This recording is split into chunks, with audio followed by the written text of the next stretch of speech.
And welcome back to part 3 in our How to Code Pong tutorial. I'm pretty sure the what I call this video changes across multiple videos, but you know what? That's fine. Anyways, so in our previous video, we got the ball to bounce back and forth from the screen. Now our ball actually stays within the x and within the x dimensions of our screen. Now we will go ahead and go over how to turn this ball into an actual ball, because right now it's a box. So now we will turn it into a proper ball. So we're going to take out this fill rect right here, and we're going to replace it with a canvas context dot begin path. Think of this as like the computer setting down its brush. So now it's beginning a path to draw. Okay, and then we do a canvas context dot arc, and we want the center of the ball to be our ball X, and we'll give it an arbitrary y, random y, and then we'll give it a radius, let's say 10, and then this middle parameter doesn't matter. Well, it does matter. It's where our arc, it's where the degree of our arc starts. So think of a circle. Let me pull up paint. So if we look at a circle,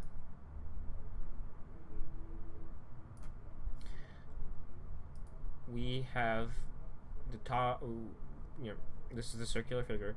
Our arc starts at the middle point, so the center of the circle. Then it will kind of draw a line straight above it. That 0 tells us where to put that line. So if we offset the 0 at certain areas, we can actually draw different kinds of circles. And the next parameter, a math.pi. Now this actually says where it tells us how much to turn. So if we go back to our circle, the math.pi times 2 will let us make a full rotation on our circle. So we actually enclose the circle. And then you always want this to be true. Then we want, at least for this ball, then we want canvas context dot fill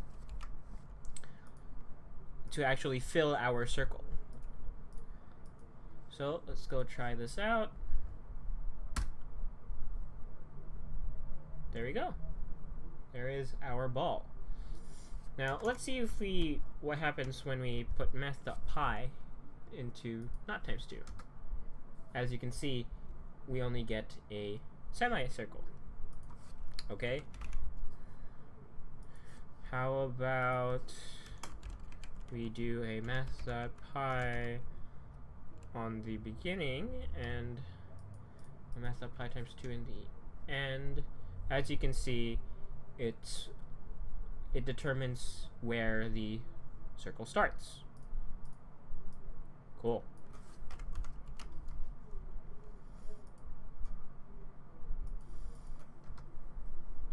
Alright, so now that we have our ball, Pong has another thing.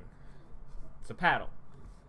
Well, I can make the paddle right now, but isn't the paddle just another kind of rectangle? Well, that means I can actually make a function just to draw rectangles.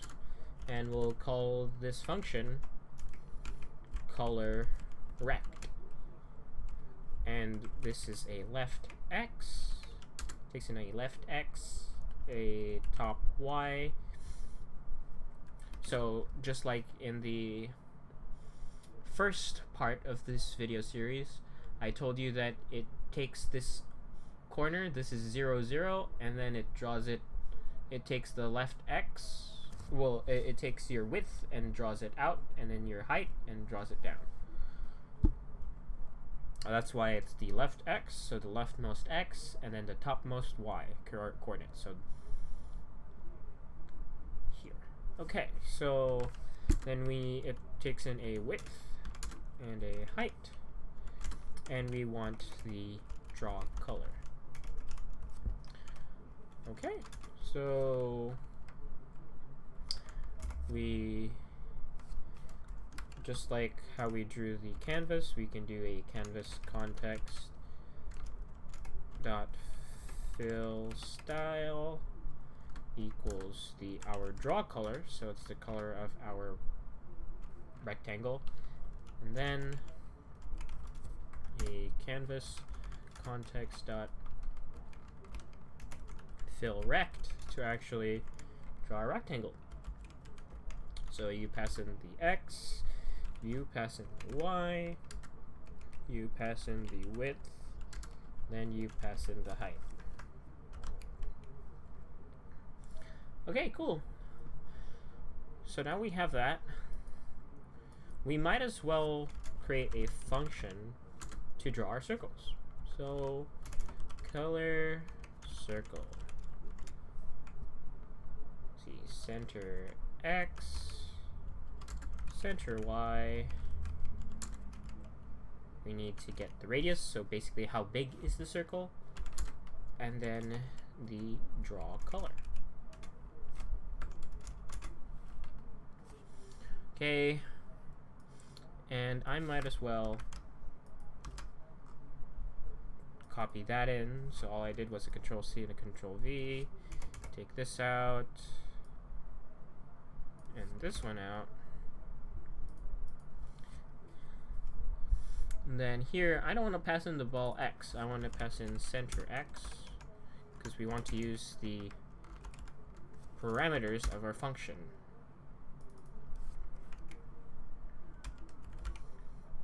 And then set our fill style to our draw color.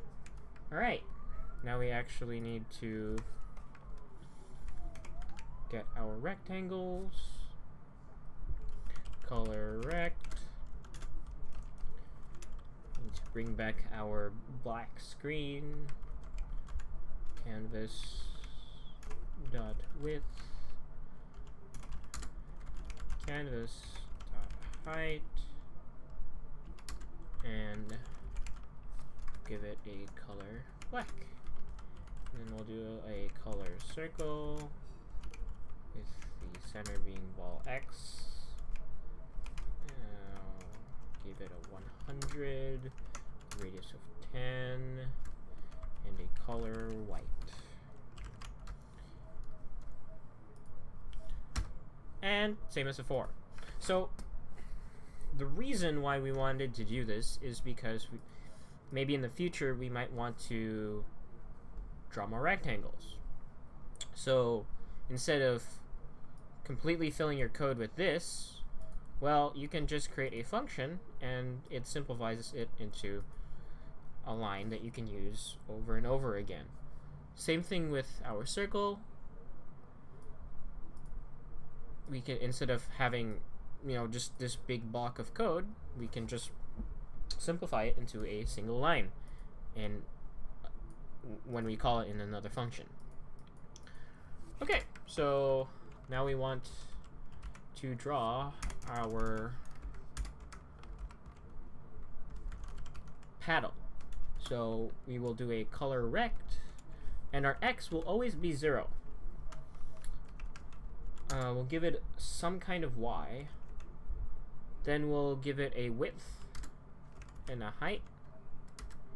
And we'll give it a color, which is white. Okay, we'll try it out. And there is our paddle. Alright, so now that we have our paddle, we can start doing a couple things. We can either get our paddle moving, or we can start giving our ball an extra dimension, because right now it only moves in a line. So I'll go ahead and give our ball an extra dimension. So now I can. So now we'll work on letting the ball move diagonally, up and down, that sort of thing. So I will give that ball position of 50.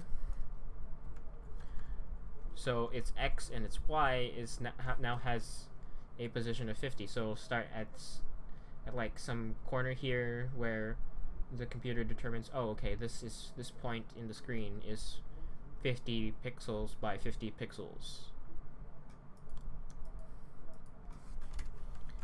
Then we will, just like the X direction, we want a speed in the Y direction.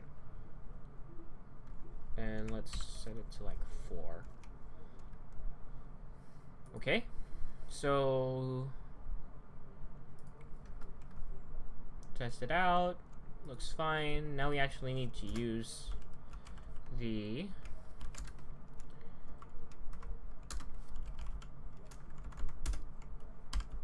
variables we just created.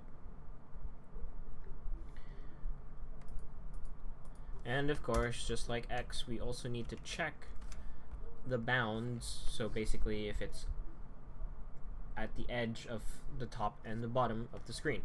So ball Y is less than 0. Gotta check that. And we want to change the ball speed Y to negative ball speed Y. So it goes in the opposite direction. And then ball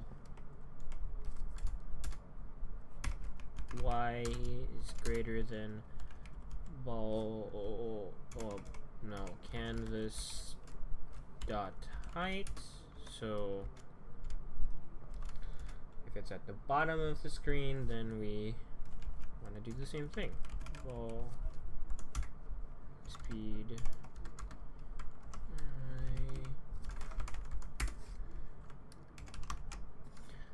okay, so we can test it out, but we forgot one more thing. We need to change the center instead of a constant center, Y center. That's what lets it go in the line right now to our variables. So the center will change and give us a moving ball. So testing it out. There we go. Now our ball moves around and bounces across the screen. Cool.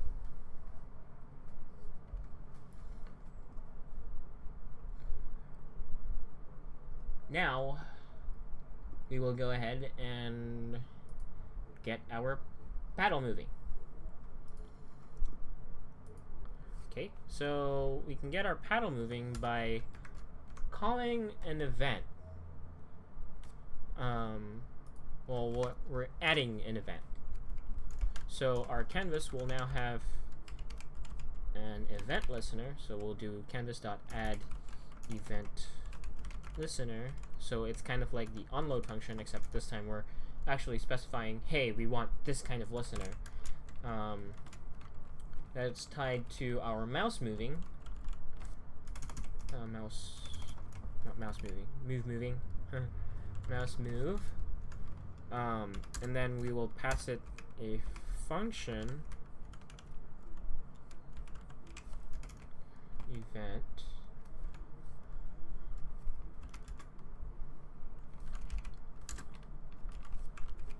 and we want the position of the mouse to equal calculate mouse position. So this function will calculate. Oh, we need to create this function, but this function should be able to calculate the position of our mouse. So let's go ahead and make that function before we continue our making our event listener. So function calculate mouse position. You pass in the event. Then we're gonna do we're gonna want a variable called rect, which we want the canvas. The canvas is a bounding rectangle. So basically, while the mouse is moving inside here, we want to track the mouse position. Then we want the actual document element. So we want the entire page. Then we're going to do our calculations. So our mouse x, so the x position of our mouse, so the horizontal position, is equal to the x direction of the x coordinate that we got from our event minus the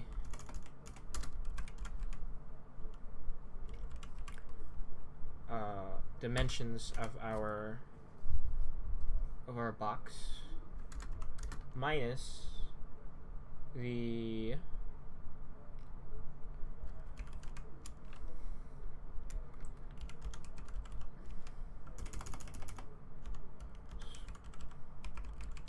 dimensions of our entire page. So basically what this lets us do, basically this limits the input to just our screen. Then we will do we want the same thing for our y. What I'm going to do is copy paste that. Oh, scroll top, not left, not right. Directions are difficult. Okay, so change it to top, and then client. Oh, I can spell. Client y. Okay, and then we want to return this. But in our class, we discussed about returning one value. Well, we need to return two values. And in JavaScript, we can do this by doing calling return and putting curly braces and doing x colon mouse x and y colon mouse y. And what this does is it gives us don't forget your semicolon at the end. Is it packs it into this list where you can say, oh, I want whatever you return from me, I want the x of what you returned, or the y, and it will give you these corresponding values. So going back to the event listener, we want to not forget the semicolon, and we want to change we want a variable called paddle1y. So we want the y direction of our paddle to update with our mouse position. So mouse pause dot y. Okay, let's try it.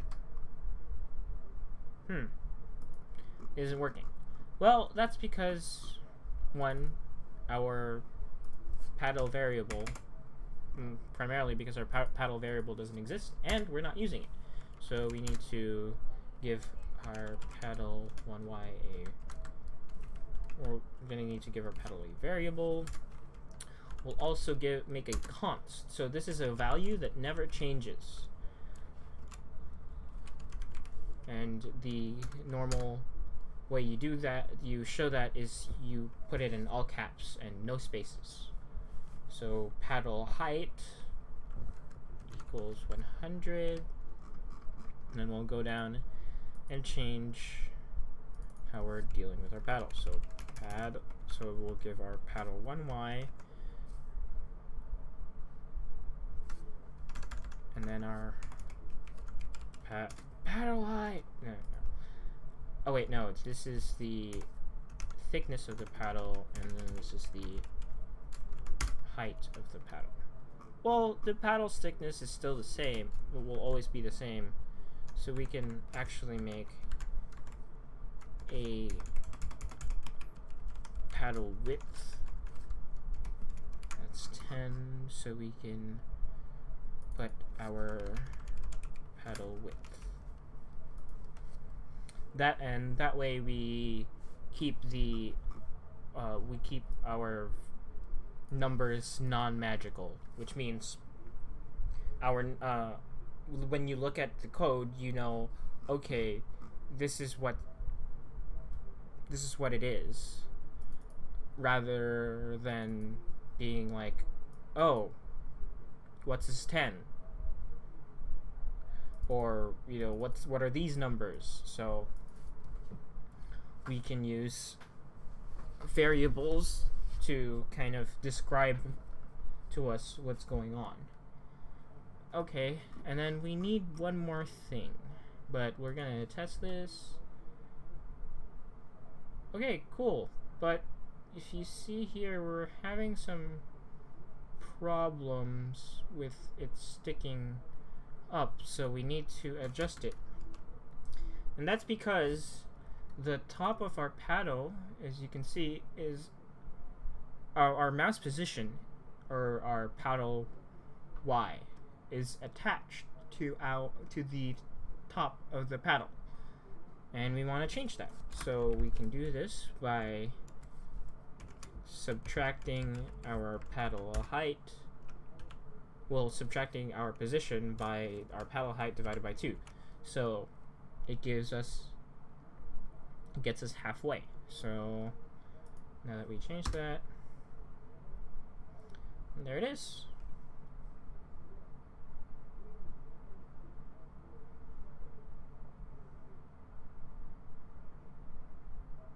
And right now, it looks like our paddle collides, but it actually doesn't. If you see, it actually goes through. So on the next video, we will work on actually getting it to hit on the paddle and actually getting the game to work. Well, I say game to work, but it really means us losing the ball resetting once it gets past our boundary. I mean, that is what Pong is. Anyways,